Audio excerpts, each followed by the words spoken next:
Yo guys, Theo here, Uncommon Sense, here on the second day of this Christmas fast. Currently 41-ish hours fasted, and yeah, started the day out with a sauna again, only I didn't film it this time, but I came back to that lovely view that opened this video, and yeah, Margie laughed her ass off at me in yesterday's video in the comment section at me saying it's difficult to speak English. But I want to point out that I said it's difficult because my face is fucking frozen. It's really the frozen face issue, not the English issue. No, but I'm feeling good, really good today. Finally, like I woke up pretty like tired and like that, but I think I've entered ketosis. Yeah, I just feel pretty good right now. I slept really well. I just woke up a little later than I would have wanted because I woke up in the middle of the night. Some cortisol from the fast waking me up, so I was awake for like probably a little less than 2 hours. But so the good thing is I slept good in total, like probably over 8 hours. But I woke up a little later than I would have wanted. Yeah, but to be honest, I'm not sure what to talk about at this point, because sometimes when I do this fast, I have some activities planned, something kind of exciting, something funny to show you. But on this fast, I plan to do a lot of work, just sitting by the computer and working. Yeah, I'm actually sitting for the most time. When I'm actually working, just, writing documents, programs and articles and stuff, that's when I sit. But yeah, out for a break here. I take some breaks, some, what do you say? Some leg extenders, some leg extensions. In Swedish you say bensträckare. It kind of means leg extension, but it means going up for a while when you've been sitting for a while. Yeah, but now I'm out for a little longer walk, getting some sunlight, some fresh air in nature. I mean, it's quite cold, but it's also very nice and fresh.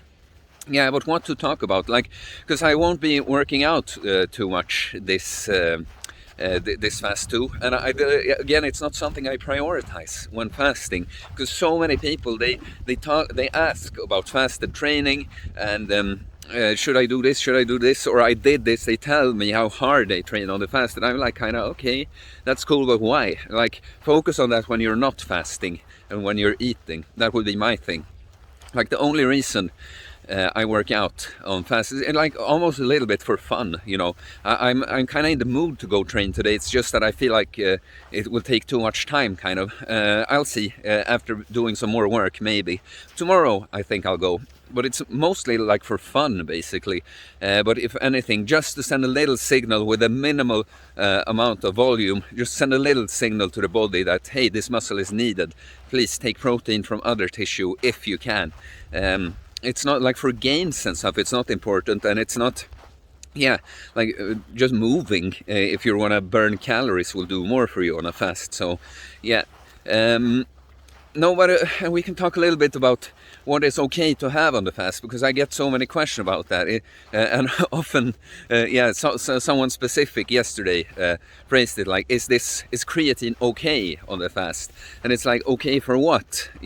And my whole thing is that when I got into all of this, I learn and I adapt. And when I got into fasting and noticed how much in the mainstream fitness, yeah, stuff was bullshit, I kind of went the opposite from it. Like, no, only the natural way, no supplements ever. And now I have kind of a more pragmatic view that I think some supplements that you research carefully and know exactly why you take, those can be fine, and so I take some supplements when not fasting, and I will take some when fasting. It's not that I think it's super important, it's just kind of like, why not, I don't think they'll do anything. Like 0 calorie things and very, very low calorie things, they basically won't interfere with a fast. Like, let's put the cap on, say, around 20 calories, if you consume less than that, it's not gonna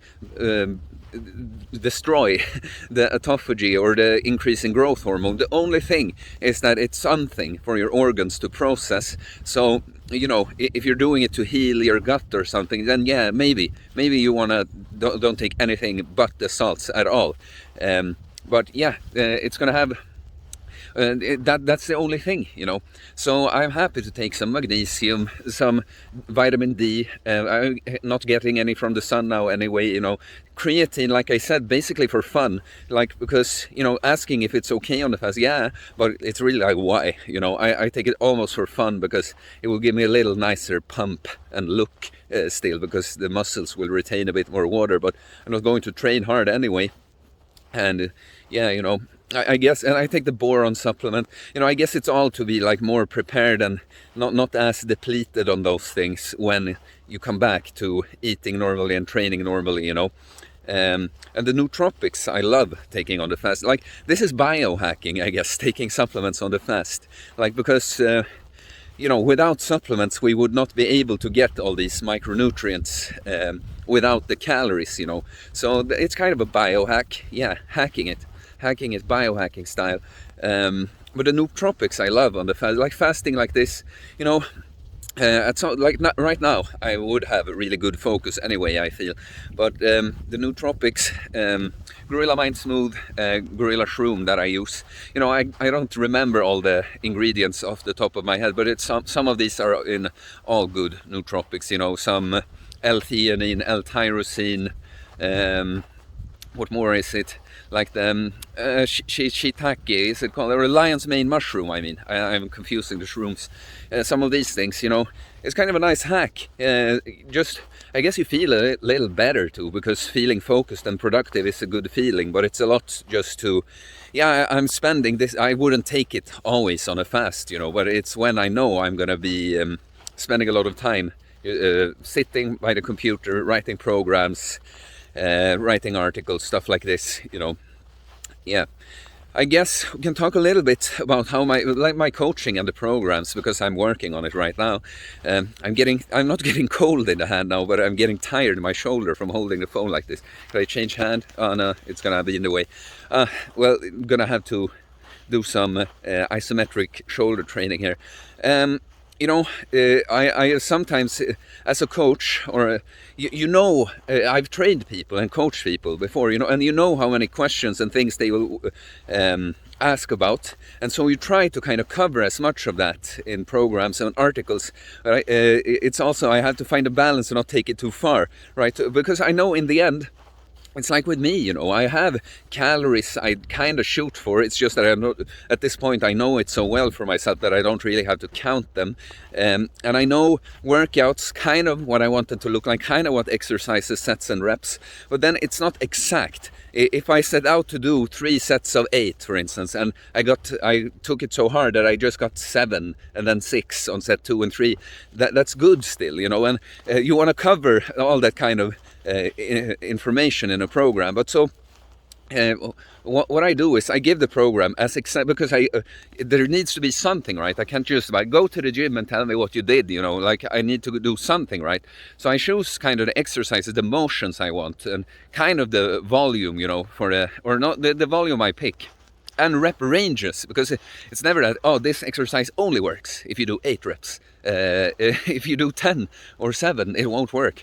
But it's kind of there are kind of optimal range. Like, take an isolated exercise, a lateral raise like this, doing 5 reps there, it just won't be good, you know. So it's semi-structured, I'd say, and the main product is always me, you know. I give you something to follow. It's the same with the diet. I know that there's no one diet for all. No coach could have given me my diet, you know. It's something I came up with, just following something to start with and making continuous tweaks, you know, until I ended up with something that I love and works great for me. So I try to do the same with clients. I give them somewhere to start, like an intermittent fasting plan, a number of meals, calories, macros.